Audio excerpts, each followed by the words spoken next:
नमस्कार मंडळी, मस्त अशी उपवासाची चकली बनवूयात आज. बघा, जवळपास 5 किलो बटाटा शिजवून घेतलेला आहे. आता हा बटाटा खिसून घेतला खिसणीवर.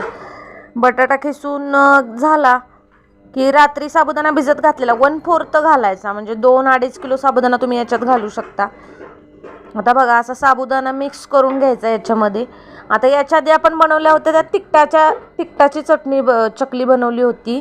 आता आपण मिठाची चकली बनवतोय उपवासाची. याच्यामध्ये थोडंसं मीठ टाकलं, गरजेनुसार मीठ टाकायचं. थोडंसं खाऊन बघितलं. आता हे पीठ असं एकत्र मस्त मळून घ्यायचं. साबुदाणा आणि बटाटा आहे.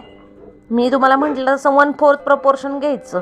म्हणजे 5 किलो बटाटा असेल तर मी जवळजवळ 2 किलो फक्त साबुदाणा किंवा 2.5 किलो तुमच्या ह्याच्यानुसार घालू शकता.